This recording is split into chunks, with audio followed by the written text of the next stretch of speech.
நீங்க கேட்கறதுக்காக தேர்ந்தெடுத்திருக்கிற தலைப்பு ரொம்பவே சுவாரஸ்யம் நிறைஞ்சது. அதுக்குள்ள போறதுக்கு முன்னாடி உங்ககிட்ட ஒரு சின்ன விளையாட்டு விளையாடலாமா? ஒரு நாணயத்துக்கு எத்தனை பக்கங்கள் இருக்கு? நாணயம் நான் மீன் பண்றது ஒரு காயின், அதாவது காசு. 2 பக்கங்கள், அதாவது பூ பக்கம் தலை பக்கம், சரியா? இப்ப ஒரு முக்கோணத்துக்கு எத்தனை பக்கம்? என்ன கேள்வியா கேக்குறேன்னு பாக்குறீங்களா? காரணமா தான் பதில் சொல்லுங்க. கேள்வி சுலபமானதா இருக்கு. சரியான பதில் 3 பக்கங்கள் இருக்கு. 2 கேள்விகளுக்கும் சரியான பதில் சொல்லிட்டீங்க. 3வது கேள்வி கடைசி கேள்வியும் கூட. ஒரு மனிதனுக்கு எத்தனை பக்கங்கள் இருக்கு? ஹலோ ஹலோ, என்ன அமைதியாயிட்டீங்க? மனிதனோட பக்கங்களை புரிஞ்சுக்கிறதுக்கு முன்னாடி சில விஷயங்களை அலசி பார்க்கணும். சாதாரணமா ஒரு மனுஷனுக்கு குறைந்தபட்சம் 20ல இருந்து அதிகபட்சம் அவங்கவங்க பழகுற முறைக்கு தகுந்தாப்புல பல நண்பர்களையும் உறவினர்களையும் கொண்டவங்களா இருப்பாங்க. ஆனா எல்லார்கிட்டையும் ஒரே மாதிரி பழக மாட்டாங்க. ஒவ்வொருத்தர்கிட்டையும் ஒவ்வொரு விதமான அணுகுமுறை இருக்கும். அதுதான் சரியானதும் கூட. ஒரு மனிதன் கிட்ட காட்டுற பக்கத்தை இன்னொருத்தர்கிட்ட காட்ட மாட்டாங்க. அப்படி இருக்கும்போது ஒரு மனிதன் எத்தனை மனிதர்களை தன்னோட வட்டத்துல வச்சிருக்கானோ அத்தனை பக்கங்கள் உடையவனா இருக்கான். இதுதான் மனிதனோட தனித்தன்மையும் கூட. ஒத்துக்கிறீங்க தானே?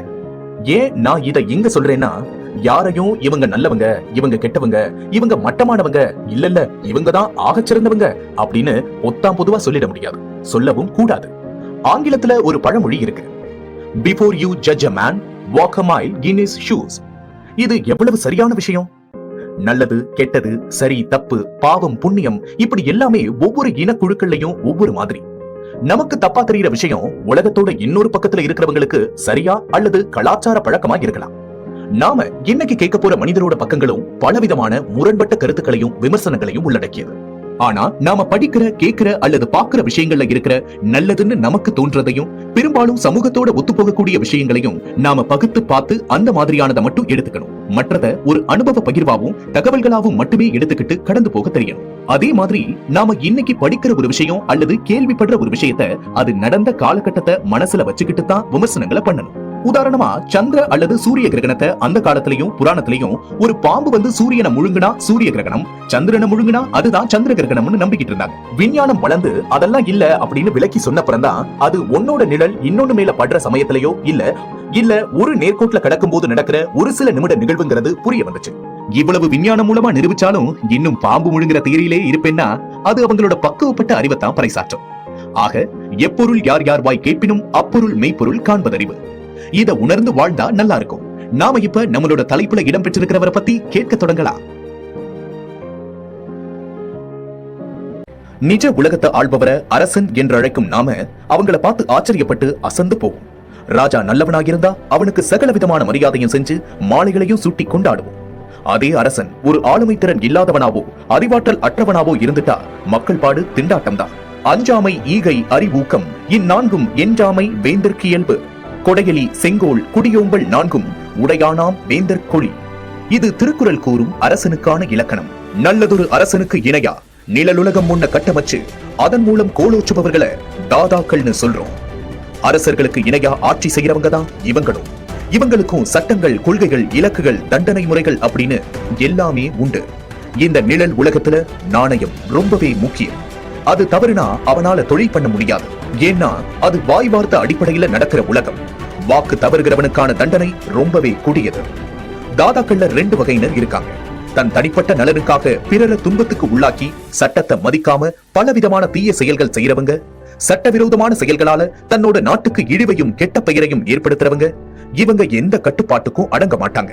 இவங்களை எல்லா தேசத்தாருமே அச்சுறுத்தலாதான் பாப்பாங்க. சிக்கினா சின்ன பின்னமாயிடுவாங்க. இன்னொரு வகையினர் யாருன்னு பாத்தீங்கன்னா, தங்களுக்கான சட்டங்களை தாங்களே வரையறை செய்துகிட்டு தனக்கும் தன்னை சார்ந்தவர்களுக்கும் பலனளிக்கக்கூடிய வகையில பொது சட்டத்திற்கு அப்பாற்பட்டு செயல்புரிவாங்க. ஆனா இவங்க ராஜ்யத்துல பலனடையக்கூடியவங்க ஏழைகளாகவும் சமூகத்தால ஏதோ ஒரு வகையில பாதிக்கப்பட்டவங்களாகவும் நசுக்கப்பட்டவங்களாகவும் இருப்பாங்க. நம்பி வந்தவங்களை காப்பாத்துவாங்க. இந்த மாதிரியானவங்க சட்டத்தோட பார்வையில வில்லன்கள் தான். அதில் எந்த சந்தேகமும் இல்ல. தண்டனைக்கு உட்படுத்தப்பட வேண்டியவர்கள் தான். அப்படினாலும் மக்கள் அவங்கள நாயகர்களா தங்களோட தவிப்புக்கும் இன்னல்களுக்கும் தீர்வு கொடுக்கக்கூடிய அவதாரங்களாகவே கருதுறாங்க. திக்கற்றவர்களுக்கு தெய்வம் தான் துணைன்னு ஒரு சொலவடை இருக்குல்ல. அப்ப நிராதரவா நிக்கிற ஒருத்தனுக்கு உதவி செய்யக்கூடிய ஒருத்தர் அவனுக்கு தெய்வமா தானே தெரிவாரு. அதுலயும் உணவு, உறைவிடம், தொழில் வாய்ப்பு இப்படி செய்யறதோட அடிப்படையான பாதுகாப்பையும் வழங்குறவரை தெய்வத்தோட இடத்துலதான் வைப்பாங்க. 4 பேருக்கு நல்லதுன்னா எதுவும் தப்பில்ல. எங்கேயோ கேட்ட மாதிரி இருக்கா? இன்னொரு வசனத்தை சொன்னா உடனே உங்களுக்கு ஞாபகத்துக்கு வரும் பாருங்க. நீங்க நல்லவரா கெட்டவரா? அதேதான். நாயகன் திரைப்படத்தோட கதைக்கு உரியவரான வரதா பாய் என்று அழைக்கப்படுற வரதராஜ முதலியார பத்தி தான் நாம பார்க்க போறோம். ஒரு தனி ஆளா, தமிழனா, அறிமுகமில்லாத மனிதர்கள், புரியாத மொழி, புதுவிதமான சூழல் எல்லாத்தையும் சமாளிச்சு தன்னோட சாம்ராஜ்யத்தை தானே கட்டமைச்சு தன்னை நம்பி வந்தவங்களுக்கு அரவணைப்பையும் வாழ வாய்ப்பையும் முக்கியமா பாதுகாப்பையும் செஞ்சு கொடுத்து பம்பாய் தமிழர்கள் மனசுலையும் நினைவுகளையும் இடம்பெற்றிருக்கிற வரதா பாய ஒரு சாதாரண மனிதனா கடந்து போக முடியாது. அவர் ஒரு சகாப்தம். அவரால வாழ்ற குடும்பங்கள் பல லட்சம். அவரை கடத்தல் மன்னனா மட்டும் பார்க்காம ஒரு அதீதமான மனிதத்தன்மை வாய்ந்த பாதுகாவலனா தான் பார்த்தாங்க அவரை சுத்தி இருந்தவங்க. அதனாலதான் அவருக்கு எந்த பாதிப்பும் வரவிடாம தேவைப்பட்டா தங்களோட உயிரை கொடுக்கிற அளவுக்கு அவர்கிட்ட அன்பா இருந்தாங்க. தமிழ்நாட்டோட துறைமுக நகரான தூத்துக்குடியில மார்ச் மாதம் 1ஆம் தேதி 1926 பிறந்தவர் வரதராஜ முதலியார். இவரோட பூர்வீகம் வேலூர் மாவட்டத்துல இருக்கிற சத்துவாச்சாரிங்கிற இடம் தான். வானம் பார்த்த பூமியா இருக்கிற இடங்கள்ல வாழ்றவங்களுக்கே உண்டான பிரச்சனை வானம் பொய்க்கிறது தான். எப்படிப்பட்ட பணக்காரனா இருந்தாலும் தொடர்ந்து 3 வருஷம் மழை பொய்ச்சா ஆண்டியாத்தான் ஆகணும். இவங்க முன்னோர்கள் அந்த காலத்துல வட ஆற்காடு மாவட்டத்துல ஏற்பட்ட வறட்சியின் காரணமா பஞ்சம் பிழைக்க தூத்துக்குடிக்கு குடியேறினாங்க. எப்பெல்லாம் வானம் பொய்ச்சு மக்கள் மத்தியில பஞ்சம் தலையை விரிச்சாடுதோ அப்பெல்லாம் மக்கள் வாழ்வாதாரத்துக்காக இடம்பெயர்வாங்க. இப்படியான இடம்பெயர்வுகள் வரலாறுல எத்தனையோ இருக்கு. அப்படி கடற்கரையோரமா இடம்பெயர்றவங்களுக்கு எல்லா காலத்திலையும் கடல் எண்ணெய் தன்னோட வற்றாத வளத்தால மக்களோட பசிய போக்கிடுவா. அதனால அந்த துறைமுக நகரத்துல கண்டிப்பா ஒரு கூலி வேலையாவது நிச்சயமா கிடைக்கும். அதை செஞ்சாவது தங்களோட பிழைப்பை நடத்திட முடியுங்கிற நம்பிக்கை ஜனங்களுக்கு எல்லா காலத்திலையும் உண்டு. உப்பு காய்ச்சுதல், முத்து குளித்தல், மூட்டை தூக்குதல், மீன் பிடித்தல், மீன் வியாபாரம், கருவாடு தயாரிப்பு, இப்படி பல வகைகள்ல வாழ்வாதாரத்தை தேடிக்க முடியும். வரதராஜ முதலியாரோட அப்பா முனுசாமி முதலியார் அங்க, அதாவது தூத்துக்குடி துறைமுகத்துல கூலியா வேலை பார்த்தாரு. அதோட கூட அங்க இருந்த யூனியனுக்கு தலைவராகவும் இருந்தாரு. ஒரு சமயம் அங்க நடந்த தொழிலாளர் போராட்டத்துல கலவரத்தை அடக்க போலீசார் நடத்தின துப்பாக்கி சூட்டுல அவர் இறந்துட்டாரு. குடும்பத்தோட ஆணி வேரே அருந்துடுது. அதனால குடும்பம் வறுமை நிலைக்கு தள்ளப்படுது. சின்ன வயசுலேயே கூலி வேலைக்கு போக வேண்டிய கட்டாயம் உண்டாகிடுச்சு வரதராஜ முதலியாருக்கு. வரதராஜ முதலியாருக்கு படிப்புல ஆர்வம் இல்ல. அந்த ஊர்லயே தொடர்ந்து இருக்கவும் விருப்பம் இல்ல. இந்த நிலையில பட்டணத்துக்கு போனா ஏதாவது ஒரு தொழிலை செஞ்சு பிழப்ப ஓட்டலான்னு சென்னைக்கு வந்தாரு. ஏன்னா கெட்டும் பட்டணம் சேர் அப்படிங்கிற வசனத்தை கேள்விப்பட்டிருந்தார். சென்னைக்கு வந்த அவர் ஏதோ ஒரு ஸ்டுடியோல வேலை பார்த்திருக்காரு. ஆனா சென்னை வாழ்க்கை அவருக்கு பிடிக்கல, அந்த வேலையும் பிடிக்கல. அந்த காலத்துல, அதாவது சுதந்திரத்துக்கு முன்னாடி, நம்ம சென்னை மிகவும் பின்தங்கிய பகுதியா தான் இருந்தது. பொருளாதாரத்துல பலவீனமா தான் இருந்தது. இந்த சென்னையிலேயே பசியும் பட்டினியும் தான் தலைவிரிச்சு ஆடிச்சு. ஏன்னா நம்மள ஆட்சி செஞ்சிட்டு இருந்த பிரிட்டிஷ்காரங்க இங்க நடத்திக்கிட்டு இருந்த சுரண்டல்கள் தான் காரணம். 1939 இருந்து 1945 வரைக்கும் நடந்த 2ஆம் உலக போரோட தாக்கம் இந்தியாவில சென்னைய நிறையவே பாதிச்சது. அப்ப போரோட விளைவுகளால மக்கள் மத்தியில உயிர் பயமும் உணவு பஞ்சமும் வாட்டி எடுத்துச்சு. பட்டணத்துல பிழைச்சுக்கலான்னு வந்த குடும்பங்கள் மூட்டை முடிச்சுகளோட வெளியேற வேண்டியிருந்தது. அந்த காலகட்டத்தை இவாக்குவேஷன் பீரியட்னு சொல்லுவாங்க. அதாவது மக்கள் தாங்கள் வசித்த சென்னையை காலி பண்ணி வேற இடங்களுக்கு, குறிப்பா கிராமங்களை நோக்கி போக வேண்டிய ஒரு அவசர நிலை. சென்னை மாநகரத்தை விட சின்ன சின்ன கிராமங்களே சொர்க்கமா தெரிஞ்ச காலம். நம்ம மதராசப்பட்டினம் அப்படிங்கிற திரைப்படத்துல ஒரு காட்சி வரும். திடீர்னு ஒரு சின்ன பையன் ஊருக்கு வெளியே விளையாடிட்டு இருந்தவன் தலைக்கு மேல ஒரு பிளேன் பறக்கிற சத்தத்தை கேட்டுட்டு குண்டு போடுறான்னு கத்திக்கிட்டே ஓடி வருமா.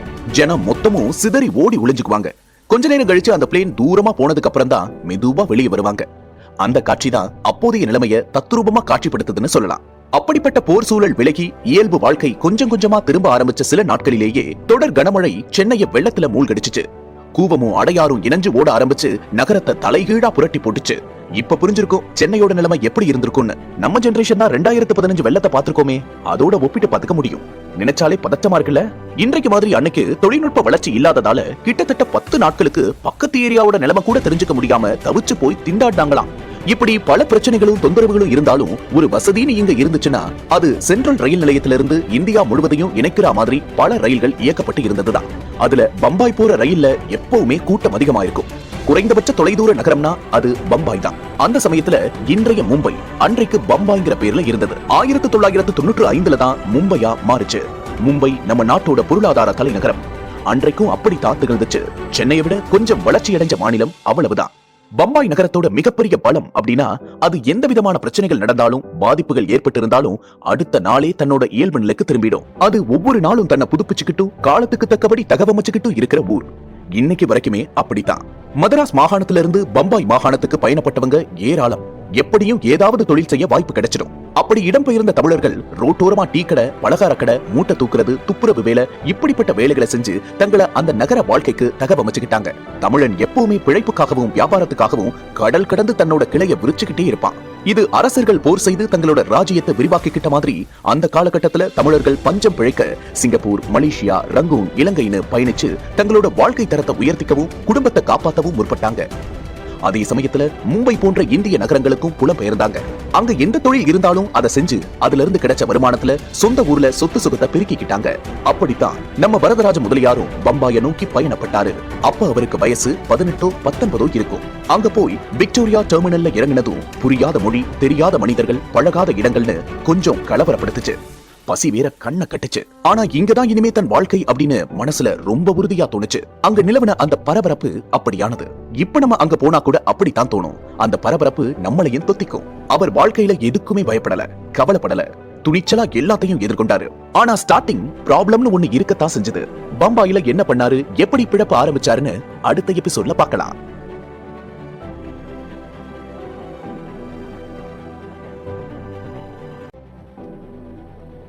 Victoria terminus. இதுதான் பம்பாய் நகரத்தோட சென்ட்ரல் ரயில் நிலையம். இது பிரித்தானிய மகாராணி விக்டோரியாவின் 50 ஆண்டுகால அரசாட்சியின் நினைவாக இந்த பெயர் சூட்டப்பட்டது. இது யுனெஸ்கோவின் பாரம்பரிய தலமாக அறிவிக்கப்பட்டது. இதேபோல மகாராணியின் வருகையை முன்னிட்டு பிரித்தானிய அரச கால பரம்பரையின் கொலாபா பகுதியில் அரபிக்கடலோரத்தில் கட்டப்பட்ட ஒரு நினைவு சின்னமும் உண்டு. அதுதான் gateway of India. Gateway of இந்தியாங்கிற பேரை கேட்ட உடனே நமக்கு நினைவுகள் கடகடன் பின்னோக்கி அந்த பகுதியில் இருக்கிற தாஜ் ஹோட்டலும், அங்கு நடந்த குண்டுவெடிப்பு சம்பவங்களும், அதுல ஈடுபட்டு பிடிபட்டு தண்டனை அடைஞ்ச அப்துல் கசாப்பும் நினைவுக்கு வராங்கல்ல. நினைச்சாலே பதறுது. நம்ம விக்டோரியா டெர்மினஸ்ங்கிற ரயில் நிலையத்துக்கு வருவோம். இன்னைக்கு இது சத்ரபதி சிவாஜி டெர்மினஸ்னு பெயர் மாற்றம் அடைஞ்சிருக்கு. ஒரு நாளைக்கு ஆயிரக்கணக்கான மக்கள் வருவதும் போவதுமா இருக்கக்கூடிய பரபரப்பான இடம். மலங்க விழித்த வாலிபன் வரதராஜனுக்கு எந்த பக்கம் போகணும்னு கூட புரியல. அங்க சுமைகளை சுமந்தபடி சுறுசுறுப்பா இயங்கிக்கிட்டு இருந்த போர்ட்டர்களை பார்த்தாரு. இந்த வேலையையே தானும் செஞ்சா போதும், கிடைக்கக்கூடிய வருமானத்துல காலம் தள்ள வசதியா இருக்கும் அப்படின்னு தோணுச்சு. அந்த வேலை கிடைக்கிறது கூட அவ்வளவு ஒன்னும் ஈஸியா இருக்கல. அந்த தொழிலை செய்யணும்னா ஸ்டேஷன்ல வந்து இறங்குற எந்த பயணி கூலிய கூப்பிடுவாங்க, யார் கூப்பிட மாட்டாங்கன்னு வேறுபடுத்தி பார்க்க தெரியணும். அதோட சில மொழிகளும் தெரிஞ்சிருக்கணும். ஒருவேளை அப்படியே தமிழ் ஆளுங்களையா பார்த்து போர்ட்டர் வேணுமான்னு கேட்கலாம். யாராவது சுமைய தூக்க இவரை கூப்பிடலாம். ஆனா அதுக்கும் கூட ரயில்வே கொடுக்கிற அடையாள டோக்கன் தேவைப்பட்டது. அது கிடைச்சா ரயில்வே ஸ்டேஷன்லயே தூங்கிக்கவும் காலை கடன்களை முடிச்சுக்கவும் உதவியா இருக்கும்னு கணக்கு போட்டாரு. அப்படியே அதற்காக முயற்சி செஞ்சதுல சீக்கிரமாவே டோக்கன் கிடைச்சது. அது கிடைச்ச உடனே ஒரு வழியா அங்கேயே தன்னை பொருத்திக்கிட்டாரு. அங்கேயே பிளாட்ஃபார்ம்ல தங்கி இருந்ததுல கூலிங்க மட்டும் இல்லாம திருடர்கள், பிச்சைக்காரர்கள்னு எல்லா விதமான மக்களோட பழகவும் உலகத்தை தெரிஞ்சுக்கவும் முடிஞ்சது. கிடைச்ச ஓய்வு நேரத்துல ஸ்டேஷனை விட்டு வெளியே போனா பயங்கர பரபரப்பான நகரம். விதவிதமான வியாபாரங்கள் சுறுசுறுப்பா நடந்துகிட்டு இருக்கிறத பார்க்க முடிஞ்சது. இப்படி அடிக்கடி வெளியே போய் பார்த்ததுல அந்த நகரத்தோட பகல் மற்றும் இரவு வாழ்க்கை பத்தின புரிதல்கள் கிடைச்சது. பின் நாட்கள்ல தான் பழகின மக்களை வச்சே தன்னோட தொழிலை நடத்திக்க வழியை அமைச்சு கொடுத்தது இந்த வாழ்க்கை முறை. சில நாட்கள்லேயே அந்த இடத்தோட பரபரப்புக்கு மத்தியில மனிதர்களை கவனிக்க தொடங்கினாரு. பலதரப்பட்ட மக்களையும் அவங்களோட நடவடிக்கைகளையும் கவனிச்சதுல அதுல சரியான நடவடிக்கைகள் எது, தவறான நடவடிக்கைகள் எது அப்படின்னு கண்காணிக்கவும் தெரிஞ்சுக்கிட்டாரு. கெட்டவன் யாரு, திருடன் யாரு அப்படின்னு மனுஷனை எடை போட முடிச்சது. இந்த அனுபவம் தான் இவரோட தொழிலுக்கான மூலதனம், முக்கிய தேவையும். இந்த போர்ட்டர் வேலையை தொடர்வது சரியா இருக்காதுன்னு உறுதியா தெரிஞ்சது. நமக்கான தொழில் இது இல்லன்னு அவருக்கு உரைச்சது. அதோட அந்த ரயில்வே ஸ்டேஷனுக்கு வந்து போற வசதியானவங்களை பார்த்து தானும் பணக்காரனா ஆகணுங்கிற எண்ணங்களும் வலுப்பெற ஆரம்பிச்சது. அந்த நேரத்துல ரயில்வேல அனுப்பப்படுற பார்சல்கள் நீண்ட நாட்கள் உரிமை கோரப்படாம இருந்தா அதை எடுத்து சந்தையில விற்கிறது ரயில்வேல வேலை செஞ்சவங்களுக்கு ஒரு பழக்கம். அதை தாங்களே செய்யாம வரதராஜ முதலியார் மாதிரி இளைஞர்களை வச்சு செஞ்சாக்க அவங்களுக்கு தொந்தரவுகள் இருக்காதுன்னு யோசிச்சு இவரை இதுல பழக்கினாங்க ரயில்வே அதிகாரிங்க. அதோட அந்த காலத்துல ஷூவுக்கு பாலிஷ் போடுறதுங்கிறது எல்லா ஸ்டேஷன் வாசல்களையும் ஆளுங்க வரிசையா உட்கார்ந்திருப்பாங்க. அதுக்கு அவங்களுக்கு காலை வச்சுக்கிட்டு வாடிக்கையாளர்கள் நிக்கிறதுக்கு பலகை தேவைப்படும். அதை மொத்தமா செஞ்சு வச்சுக்கிட்டு வாடகைக்கு விட்டு அவங்களோட வருமானத்துல ஒரு பகுதியை வசூலிச்சுக்குவாரா. இது தானே உட்கார்ந்து பாலிஷ் போடுறதை விட அதிக வருமானத்தை ஈட்டி கொடுத்துச்சான். இதோட கப்பல்ல வர பொருட்களை கடத்துற வழிகளையும் இவருக்கு அந்த துறைமுகத்துல வேலை பார்க்கிற அந்தஸ்துல இருந்த சமூகம் தான் கத்துக் கொடுத்தது. ஏழையா பிறக்கிறது தப்பு இல்ல, ஆனா ஏழையாவே வாழ்றதுதான் தப்புன்னு உணர்ந்தாரு. இந்த நேரத்துல பிளாக்ல சினிமா டிக்கெட் விற்கப்படுறத பார்த்து அதையும் முயற்சி பண்ணாரு. சின்ன பசங்க கையில டிக்கெட்டுகளை கொடுத்து அவங்க மூலம் டிக்கெட்டை பிளாக்ல விற்கிறதுக்கு வேலையை பார்த்தாரு. ஏன்னா சின்ன பசங்களை வச்சு வேலை வாங்கினா போலீஸ் அந்த பசங்களை தண்டிக்கவோ கைது செய்யவோ மாட்டாங்க, தண்டனைக்கு உள்ளாக வேண்டி இருக்காது. இது கொஞ்சம் அவருக்கு சுலபமான வழியா தெரிஞ்சது. இப்படியாக தான் ஒரு அன்றாடங்காட்சி வாழ்க்கையை வாழ்ந்தாருனாலும் அந்த அன்றாடங்காட்சி வாழ்க்கையிலையும் அவர் தனது தேவைக்கு போக எஞ்சியத ஏழைங்க பசிய போக்குற மாதிரி உணவு பொட்டலங்களை வாங்கி கொடுக்கறத வாடிக்கையா வச்சிருந்தாரு. அதன் மூலமா அவர் எண்ணற்ற ஏழை மக்களின் ஆதரவுக்கும் அபிமானத்துக்கும் பாத்திரமாவும் மாறினாரு. நாட்கள் நகர நகரதான் ஒரு பணக்காரனா ஆகணும்னு மனசுல ஒரே தவிப்பு. அது விஸ்வரூபம் எடுத்துச்சு. ஆனா என்ன பண்ணணும்னு தெரியல. பலவிதமான யோசனைகள், எண்ணங்கள். செயல்ல இறங்க நேரம் பார்த்துக்கிட்டே இருந்தாரு. அந்த காலத்துல இந்த ரேடியோ, கடிகாரம், டேப் ரெக்கார்டர், டைப்ரைட்டர் மிஷின் இப்படியான பொருட்களுக்கான தேவையும் சந்தையும் இருந்தது. அந்த பொருட்கள் எல்லாமே ரயில்கள் மூலமாவும் கப்பல்கள் மூலமாவும் பம்பாய் நகரத்தை வந்து சேருங்கிற விஷயத்தை தெரிஞ்சுக்கிட்டு அதையெல்லாம் தான் எப்படியாவது தன்னோட வியாபார பொருட்களா ஆக்கிக்க விரும்பினாரு.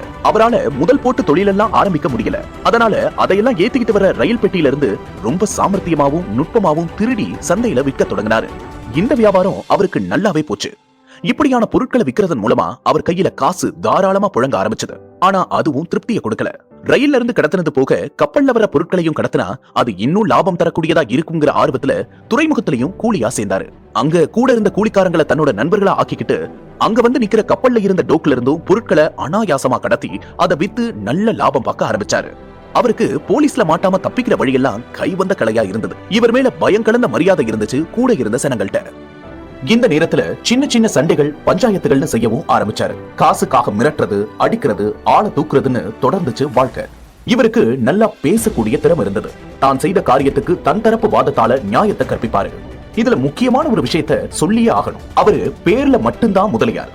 ஆனா அவர் சாதிங்கிற குடுவைக்குள்ள தன்னை எப்பவுமே அடக்கிக்காம தமிழன்கிற அடையாளத்தை மட்டுமே முதன்மையா பார்த்தாரு. அதுதான் பிரதானமா பட்டுச்சு அவருக்கு. மதமும் சாதியும் எந்த இடத்துலயும் குறுக்கிடல. அதன் காரணமா தான் அவர் வாழ்ந்த ஏரியால இருந்த தர்கால தினமும் பசியோட வந்து நிக்கிறவங்களுக்கு எல்லாம் சாப்பாடு கொடுக்கிற பழக்கத்தை கடைபிடிச்சாரு. அவர் வாழ்ந்த காலம் முழுக்க இதை தொடர்ந்து செஞ்சாரு. இதனாலேயே அவருக்குன்னு இருந்த ஆள்பட பெருகிக்கிட்டே இருந்தது. எந்த அளவுக்குன்னா அவர் ஆதரவுல வாழ்ந்தவங்க அவருக்காக தன்னோட உயிரையே தியாகம் பண்ண துணிகிற அளவுக்கு.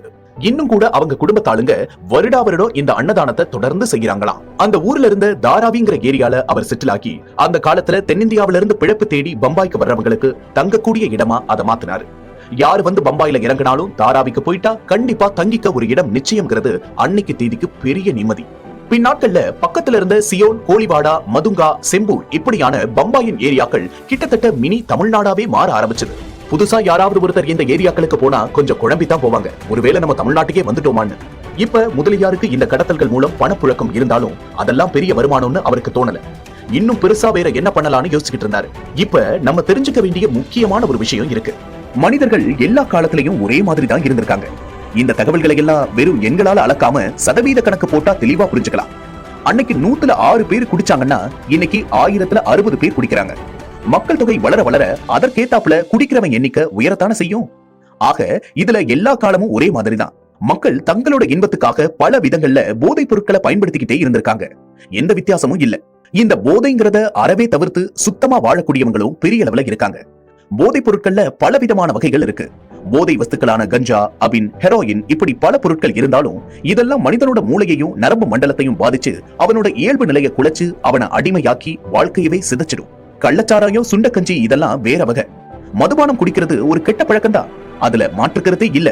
ஆனா மனித வரலாற்றுல மது அப்படிங்கிறது புராண காலம்னு சொல்லப்படுற காலத்துல இருந்து தொன்று தொட்டு இருந்துட்டு வர்ற ஒரு பழக்கம் தான். அந்த காலத்துல சோமபானம், சுறாபானம்னு குடிச்சாங்க. பணங்களும் தென்னங்களும் கிராமங்கள்ல சுலபமா கிடைச்சது. நகரத்துல வாழ்ற காசுள்ளவன் ஆலைகள்ல தயாரிக்கிற விலை உயர்ந்ததா இருக்கிற சரக்க வாங்கி குடிக்கிறான். அது அவனுக்கு சாத்தியப்படுது. ஆனா ஒரு கூலி தொழிலாளி அவனுடைய ஒரு நாளைய கடுமையான உழைப்புக்கு அப்புறம் அவனுடைய வலிகளையும் களைப்பையும் போக்கிக்க அவனுக்கு சாராயம்ங்கிற ஒரு வஸ்து தேவைப்படுது. அது உழைக்கிறவனுக்கான மருந்தா செயல்படுது. அதை தடை பண்ணும் போது அதனால அவன் ரொம்பவே பாதிக்கப்படுறான். இதை பயன்படுத்தி கள்ளச்சாராயம் பெருகுது. வேறு வழி இல்லாம அதை வாங்கி குடிக்க ஆரம்பிக்கிறான் சாமானியன். அதோட தரம் சரியில்லாம போறப்போ கண்ணை இழந்துடுறாங்க. சில பேரு உயிரையே விட்டுறாங்க. நம்ம வரதராஜ முதலியார் பம்பாய் போனது என்னவோ சுதந்திரத்துக்கு முந்தைய காலகட்டம்னாலும் சுதந்திரம் கிடைச்சு இந்தியா குடியரசு நாடா மாறி நம்ம தலைவர்களே நம்மள ஆள்ற காலத்துலதான் இவரும் படிப்படியா வளர்ந்தாரு. இந்தியா முழுக்க பலவிதமான அரசியல் நடவடிக்கைகள் நடந்துட்டு இருந்த காலம்.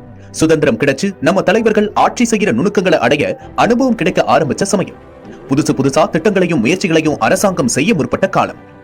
1952ல மொராஜி தேசாய் மகாராஷ்டிராவோட முதலமைச்சராக இருந்தார். அவருடைய ஆட்சி காலத்துல குஜராத்ல இருந்ததை போலவே பம்பாயிலையும் பூரண மதுவிலக்கு கொண்டு வந்தாரு. குஜராத் மகாத்மா காந்தி பிறந்த மண்ணு, அதனால அது மதுவிலக்கு செய்யப்பட்ட பகுதி. லைசன்ஸ் வச்சிருக்கவன் மட்டும்தான் விற்க முடியும். லைசன்ஸ் பணக்காரன் மட்டும்தான் வச்சிருப்பான். அவனுக்கு தான் அதுக்கான தகுதியும் வசதியும் இருக்கும். ஆனா சாராயம் அவசியமா தேவைப்படுறது என்னவோ ஏழை கூலி வேலை பார்க்கிற தொழிலாளிகளுக்கு தான். இதனால திண்டாட்டம் ஏழைகளுக்கு தான். இந்த சந்தர்ப்பத்தை முதலியார் தனக்கு சாதகமா மாத்திக்கிட்டாரு. எப்படி என்ன பண்ணாருன்னு அடுத்த எபிசோட்ல பார்க்கலாம்.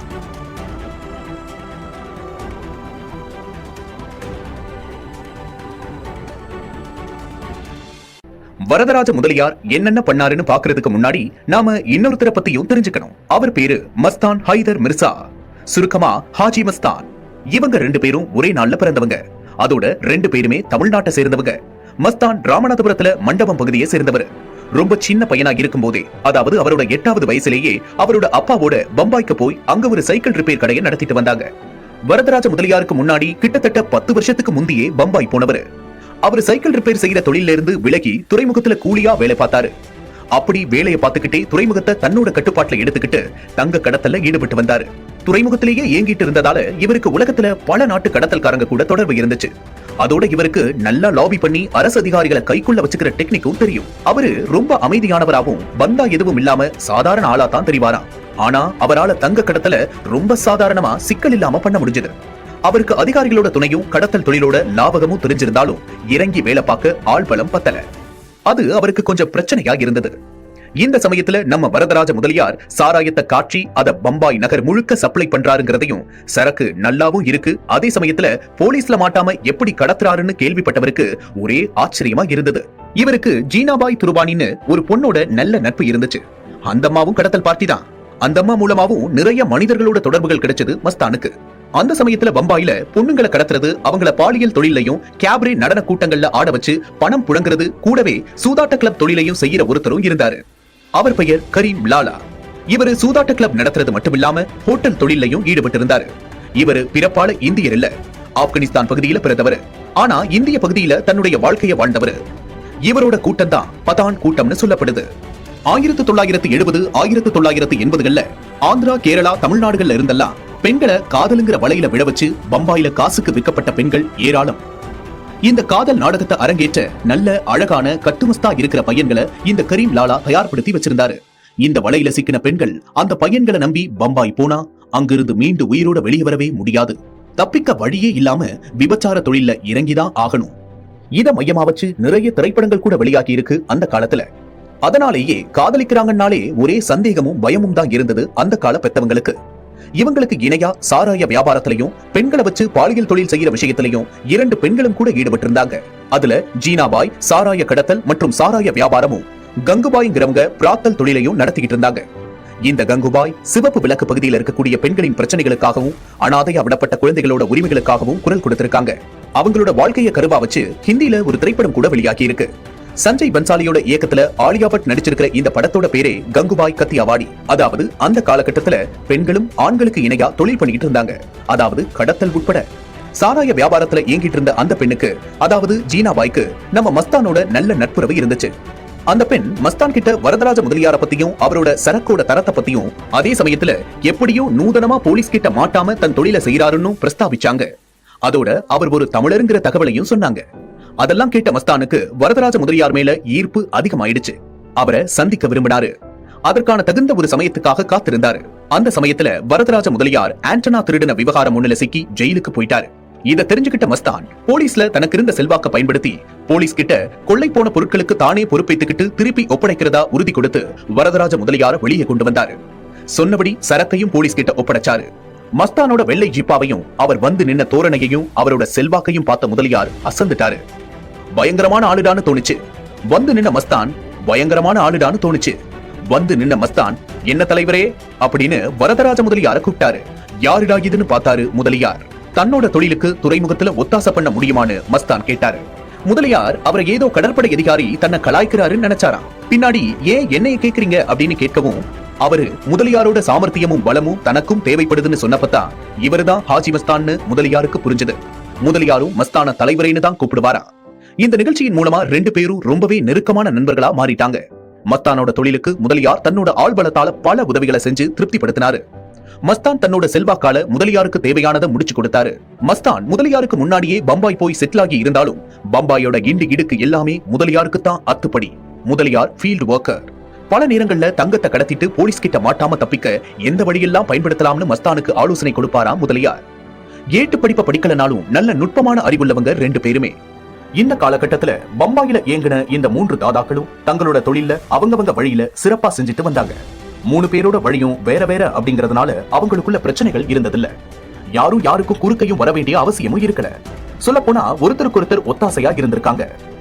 வரதராஜ முதலியார் மஸ்தானோட சேர்ந்த பிறகு அவரை ஜனங்க வரதாபாய் அப்படின்னு கூப்பிட ஆரம்பிச்சாங்க. ஹிந்திலையும் சரி உருதுலையும் சரி பாய்னா சகோதரர்னு அர்த்தம். அந்தந்த ஊர் மொழியில தானே அந்தந்த ஊர்ல இருக்கிறவங்களை கூப்பிடணும். இப்படித்தான் வரதராஜ முதலியார் வரதாபாயா ஆனாரு. இந்த பேர் தான் பின்னாடி வந்த நாட்கள்ல இந்திய அளவுல பல அதிர்வுகளை ஏற்படுத்துச்சு. சரி, அவரோட பிரதான வியாபாரமான சாராய வியாபாரத்தை எப்படி செஞ்சாரு? சாராயத்தை கடத்த அவர் செஞ்ச டெக்னிக் என்ன தெரியுமா? அதையும் பாப்போம். நம்ம சின்ன பிள்ளைங்களா இருக்கும்போது வீட்டுல செஞ்சு வச்ச பலகாரங்களை திருட்டுத்தனமா தின்னுட்டோம்னா அதை மறைக்க முறுக்கையோ லட்டையோ உடைச்சு தூளாக்கி வச்சுட்டு தப்பிக்க பாப்போம் இல்லையா? அதே போல ஒருவேளை கொஞ்சம் தான் தீனி இருந்துச்சுன்னா நம்ம ஸ்கூல் பையில இருக்கிற பென்சில் டப்பாலையோ இல்லனா நோட்டு பேப்பர்லயோ ஒளிச்சு வச்சுக்குவோம் தானே. அதே போல இவர் சைக்கிள் டியூப்லையும் கார் டியூப்கள்லையும் சாராயத்தை நிரப்பி பம்பாய் நகர் முழுக்க எல்லா ஏரியாக்கள்லையும் விநியோகம் செஞ்சாரு. தெருவோரங்கள்ல கிடைக்கிற டயர்கள்ல சாராயம் நிரம்பி இருக்கும். அதாவது டயர்ல காத்தை இறக்கி விட்டுட்டு அதுல சாராயத்தை நிரப்பிடுறது. அந்த டயரை ஒரு வண்டியில ஏத்தி நகரத்தோட வேறு பகுதிக்கு கொண்டு போக வேண்டியது. இதை செய்ய பிரத்யேகமா ஆட்கள் நியமிக்கப்பட்டாங்க. இதை கண்காணிக்கவும் போலீஸோட திட்டங்களை தெரிஞ்சுக்கிட்டு அதன்படி திட்டத்தை வகுத்து தப்பிக்கணுங்கிற எண்ணத்துல ரிட்டையரான போலீஸ்காரங்களையே வேலைக்கு வச்சுக்கிட்டாரு. போலீசாருக்கு சந்தேகமே வரல. ரோட்ல கிடக்கிற டியூப்களுக்குள்ள சாராயம் இருக்கும்னு அவங்க நினைச்சு கூட பார்க்கல. போலீஸ்காரங்களை சமாளிக்கவும் அவங்கள சரி கட்டவும் அவங்களுக்கெல்லாம் மாமூலும் கரெக்டா அனுப்பிடுவாராம். ஒரு ஸ்டேஷனுக்கு 5000 ரூபாய அந்த காலத்திலேயே கொடுத்திருக்காரு. அதே சமயத்துல கப்பல்ல வர்ற சரக்க நம்மளால கற்பனை கூட பண்ணி பார்க்க முடியாத மாதிரியான வழிகள்ல சமயங்கள்ல ஆம்புலன்ஸ் வண்டிகளை பயன்படுத்தி கூட சாராயத்தை கடத்துற யுக்தியையும் பயன்படுத்தினாரு. இப்படி சாராய வியாபாரத்துல சரக்கு கடத்துற புதுமையான முறைகளை கையாண்டு வியாபாரத்துல கொடி கட்டி பறந்தாரு. ஒவ்வொரு முறையும் ஒவ்வொரு விதமான டெக்னிக்கை பயன்படுத்துவாராம். அதனால யாராலையும் எப்படித்தான் சரக்கு கடத்துறாருன்னு யூகிக்கவே முடியாது.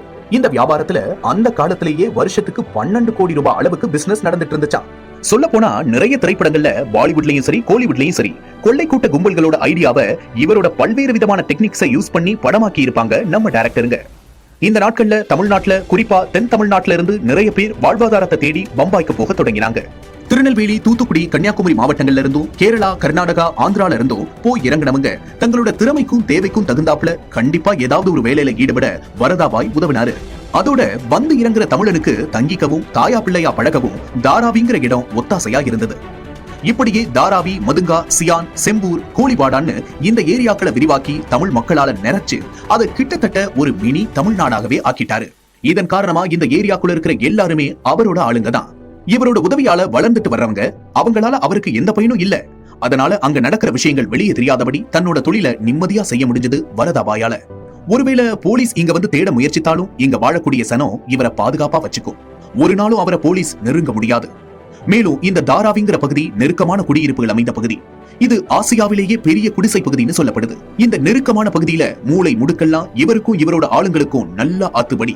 புதுசா வர்றவங்க யாருக்கும் இதுல போனா வெளியே வர ரொம்பவே கஷ்டம்தான், குழம்பி போயிடுவாங்க.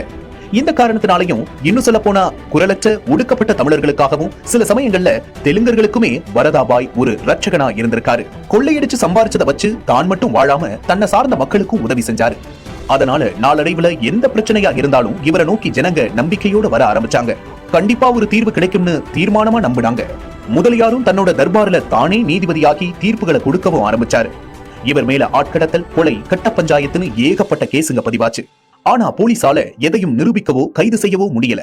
அசைக்க முடியாத பெரும் சக்தியா விளங்கினாரு. திருப்பியும் சொல்றேன், அதுக்கான முக்கிய காரணம் அவருக்கு இருந்த மக்கள் பலமும் அவங்க முதலியார் மேல வச்சிருந்த பாசமும் தான். இப்படியே போய்கிட்டு இருந்த இவர் வாழ்க்கையில நடந்த இன்னும் பல சுவையான செய்திகளை தெரிஞ்சுக்க காத்திருங்க அடுத்த எபிசோட் வரைக்கும்.